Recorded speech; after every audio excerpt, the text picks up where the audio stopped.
Hello, everyone, and welcome to Inside Israel.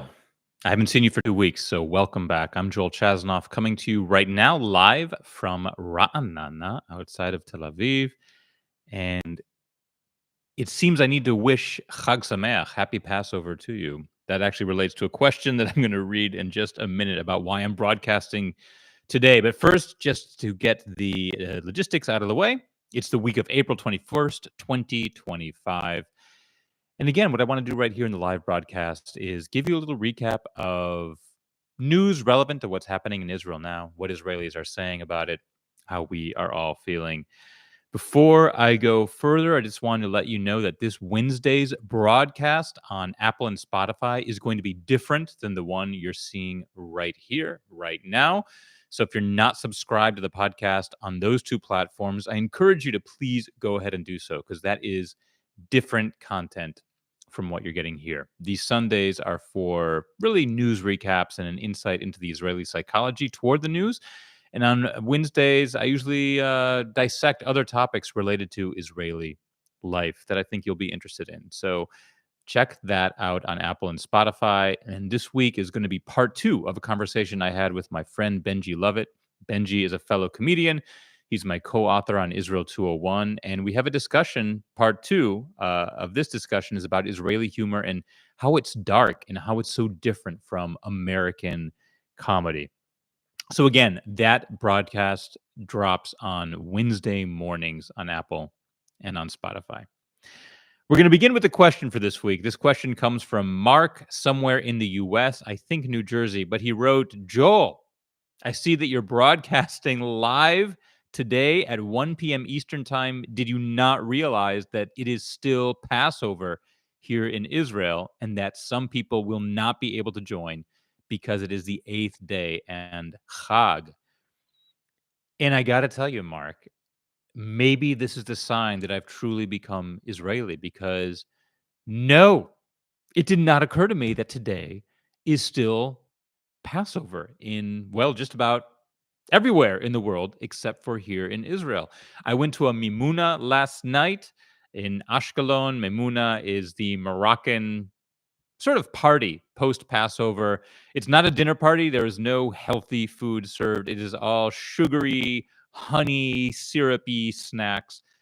It was quite tasty, but I had to, scoop myself away from the table at one point. And after we drove home, Dorit's cousin lives in Ashkelon, and on the way home, as we were driving back on the highway, we stopped off at a bakery. There's a bakery open because it was already after dark, and we waited in line to get pita and bread for the kids' lunches. They're back in school today, so the fact that I was able to buy bread last night and my kids went to school today, it really made it seem that Passover is over everywhere. And you are right, Mark. I completely forgot that it is still going on in the US. And this was a super long Passover holiday simply because it began on a Saturday night, which means that Friday night was that sort of extra pre-Passover meal because you couldn't distinguish between Shabbat and the Chag.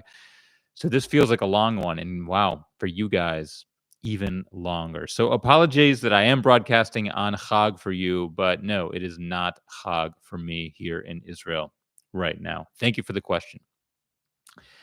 In terms of news, there's really not a ton of new news out of Israel right now. It's not that nothing is happening. There is a lot happening, but I feel like it's the same book with a different title, the same song with different lyrics. That's what a lot of Israelis feel right now. And maybe that is what you're most interested in hearing, is what we are saying about this sort of stagnation. I guess the big piece of news is that Netanyahu went on television last night in Israel at the end of Chag and pretty much announced that there's not going to be a hostage deal in the foreseeable future because he would not agree to any deal that would leave Hamas in power. And just to set the record straight, no one in Israel, nobody wants Hamas to remain in power in Gaza. But we're doing a calculation here. And we're saying to ourselves, if the only way to get the 59 hostages out of Israel is to have some sort of deal, even if it's a deal that ends the war completely and pulls the Israeli army out of Gaza, then we need to agree to it. I mean, we are at 560 days now, 560 days of hostages being in Gaza. The idea that we would not do anything to get them out at this point is unthinkable to the vast, vast majority of Israelis. At this point, well over 70% of Israelis agree with me that we need to go ahead and sign some sort of deal with our enemy in order to get the hostages back. But Netanyahu announced last night that that is not going to happen.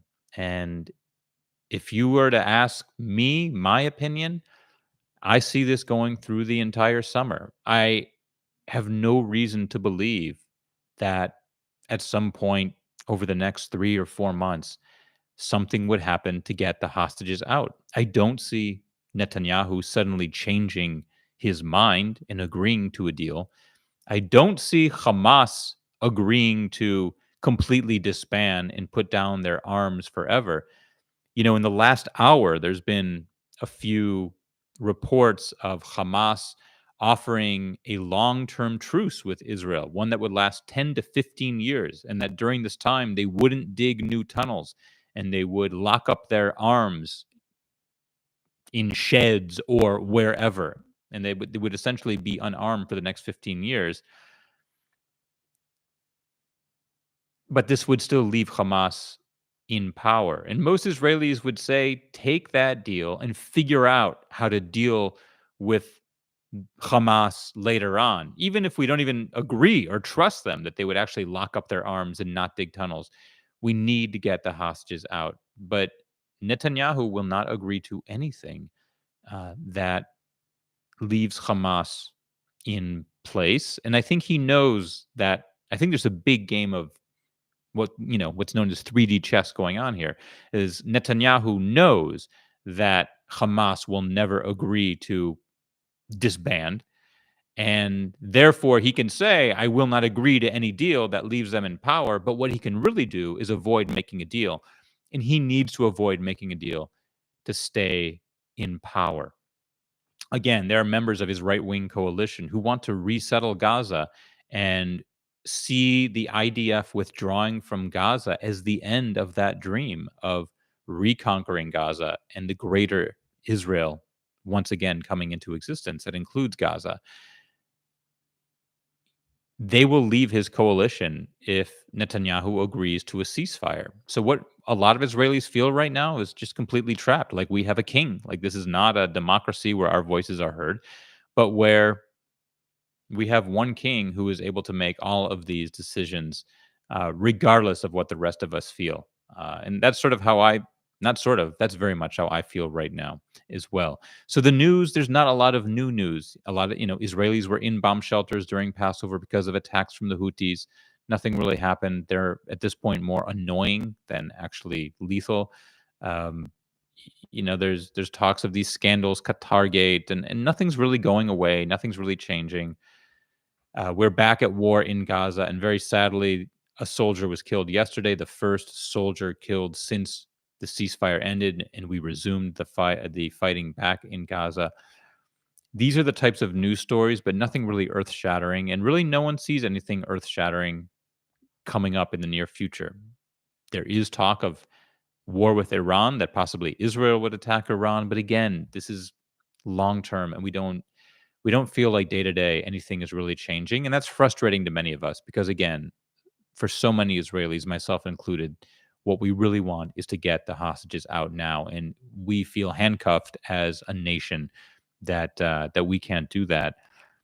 And you got to tip your hat to Netanyahu. I think he sort of believes in the whole bread and circus phenomenon, that, or maybe it's learned helplessness, that if the public is ignored for long enough, eventually we'll just lose hope and start to give up. And you are seeing the rallies against the government being smaller turnouts than they were before.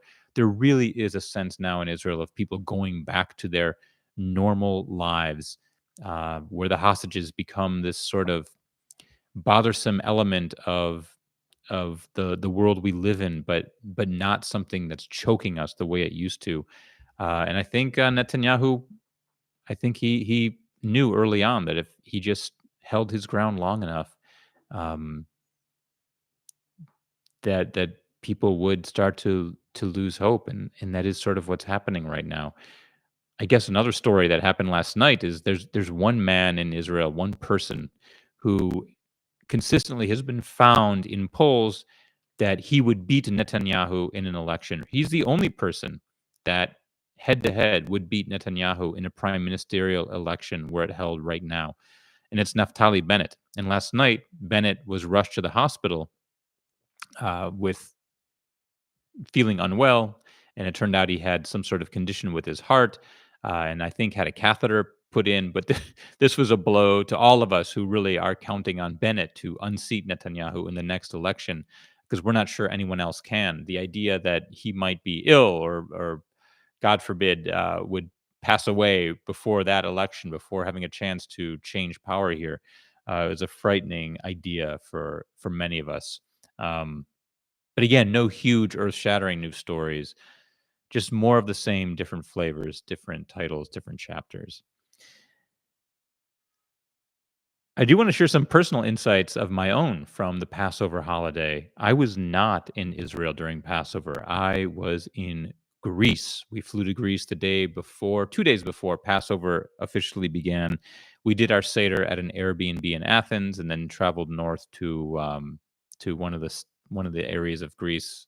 Uh, the name of it is Polonia, I believe. It escapes me at the moment. It was our first family vacation in 2.5 years. Really wonderful to get away as a family, and I wanna share 3 insights from, actually 4 insights from that trip with you. Number 1, as I just said, it was so great to get away, and at the same time, I feel incredibly guilty saying that. But yeah, it was wonderful to be out of the country and not experience a country at war, and not wake up to news about fightings, to not have sirens going off. And I feel bad saying it, but to be honest with you, it felt kind of good to not really have hostage posters in your face, and not be forced to think about that all day as well. And again, it's gut wrenching to say that it felt good to get a break from all of this, especially the idea of hostages being held. But it was, and that's why I'm telling you this. I mean, I feel guilty saying it, but you deserve to know, and I also know it's not just me, it's every Israeli who traveled during the holiday felt that same sense of finally being able to exhale. Um, this country is a pressure cooker, and it was good to get away. So that's insight number 1. Number 2, we were really hesitant when we went on this trip. How Israeli are we going to be? We didn't even know which passports to enter the country with. I often wear dog tags, the hostage dog tags here when I'm in Israel. I don't have them on at the moment, but I often wear them here. I debated whether to wear them. Should I wear them under my shirt? I actually, in the end, decided not to take them at all. I just didn't want to take a risk. There have been talks about Israelis, threats to Israelis traveling in different places, and certainly anti Semitism. And so I just decided not to wear them. And there's overall a hesitation of like, how Israeli should we be? Now, in the end, we did enter on our Israeli passports, and there's a logical reason for it. When you go into a country with your Israeli passport, you register with the Israeli embassy. They know you're in the country, and they can help find you, rescue you, track you down if, God forbid, you find yourself in a situation where you need to be tracked down and rescued. So you do want the Israeli government to know where you are. I'm quite certain the American government would come for you as well to your rescue, but it's sort of known in Israel that the Israeli government will look after you. At least that was that was the idea. And even since October 7th, we've seen situations where the Israeli government rescued tourists in other countries, whether it was Thailand or India, or not related to terrorism, but just related to tourist accidents. And or crimes, and you do want the Israeli government to know where you are. So we went in on our Israeli passports, and I got to say, we saw a lot of Israelis there, many of whom were wearing their dog tags outside of their shirt, sort of brazenly open. And that leads me to my next point, point number 3, which is that Every Greek person we met was very supportive of Israel and loved the fact that we were from there. And look, I didn't meet every Greek on this trip, but we met a fair number, whether it was the random taxi driver, the restaurant owner, other just people we met during our interactions, during our walking tours. And it really gave me the sense that the pro Palestine, pro Hamas population out there, I really think they are the loud minority that we end up feeling represents more people than there actually are. I also get the sense that a lot of these populations are very worried and weary about the Arab populations in their own countries. You certainly got that sense from some of the Greek people we spoke to. And and to be clear, we saw some, you know, anti-Israel propaganda wherever we were, whether it was stickers that said, "fuck Israel," pretty blatantly, or there was a poster in Hebrew that said, "All Israeli soldiers are war criminals who commit genocide."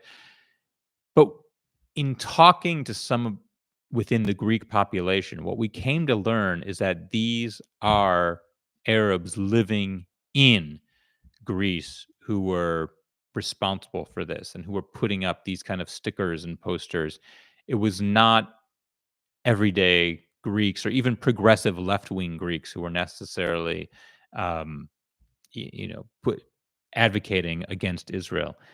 So we really did get a lot of warmth and even I would say love from the general Greek population that we met. People, many who said it's their dream to travel to Israel or they have a friend who went there and had a good experience. We, on a personal level, there was absolutely no anti-Israel sentiment experienced. And I wouldn't be surprised if that's true in many places. That does lead me to my fourth point, which I will just call Swedes, as in people from Sweden. One thing I learned on this trip is that when Israelis travel, they speak to each other in code sometimes when it comes to where it's safe and where it's not safe to travel and what neighborhoods to be in and what neighborhoods they shouldn't go to. And this is an insight I'm sure you will not hear anywhere else. Shvedim is the Hebrew word for Swedes, which means people from Sweden. But when Israelis travel and they use the word Shvedim, what they're referring to is Arabs. So if they're saying, is it safe to go to such and such neighborhood for dinner? You might hear an Israeli say to another Israeli, "Al tilchu lisham, yesh hamon Shvedim." Like, don't go there. There's many Swedes, which is code for don't go there. It's an Arab neighborhood. And that was something I'd never experienced before, but somehow all Israelis who were traveling there knew this code that when Israelis want to let other Israelis know that there are certain Arab neighborhoods or Arab markets or whatever that they're best not to go to. What they'll say is, Shvedim. The other code word they'll use is Bnei Dodim Shelanu, our cousins. So they'll say, um, that don't go to that neighborhood. It's a lot of Bnei Dudim Shelanu, a lot of our cousins. What they also mean is that there's a big Arab population there. And there were definitely a few times when we heard Arabic when we were walking around in different parts of Athens, and it was sort of a little bit of a shock. I definitely felt that sort of bolt of electricity when I heard it, and suddenly my ears perked up, and I was aware. And I've done episode podcasts before about coexistence and how the Arab population within Israel, the Israeli citizens, are pro-Israel and want to live in Israel, and yet it felt we definitely my guard was up when we heard Arabic when we were walking around. Suddenly, my ears perked up and I felt on guard. But those were some insights I wanted to share with you. Overall, it was a wonderful trip and just so great to, like I said, escape the pressure cooker that life here in Israel so often can be. Our next episode is going to be on April 27th. That's 1 week from today, once again at 1 p.m. Eastern Time. It will not be Chag. It will actually be the Sunday before Yom HaZikaron and Yom HaAtzmaut, Israeli Memorial Day and Israeli Independence Day. And I'll be talking about what those are going to be like this year, now that we're the second year in a row that we're at war and have hostages still in Gaza. So make sure you join next week for that episode. Again, April 27th at 1 p.m. Eastern Time. I do apologize that this episode live right now happened on Chag Pesach. Again, completely escaped me because, like I said, I'm becoming more Israeli than I realized. But if you know someone who couldn't watch it because of the Chag, send them over to the website, joelchasnoff.com/podcast. The recording of this will be up within 24 hours. And again, check out our Wednesday episode, drops in the morning Eastern Time on Apple and Spotify. That's the second part of my conversation with Benji Lovett about comedy here in Israel and how Israeli humor is different from American humor. That's it for this week's episode of Inside Israel, the live broadcast at least. Keep your questions coming. Have a happy end of Chag Moadim L'Simcha. I believe is the proper happy greeting when a Yontif is over. And thanks so much for joining. Always wonderful to spend time with you. Lahitraot, everyone. Shavua Tov.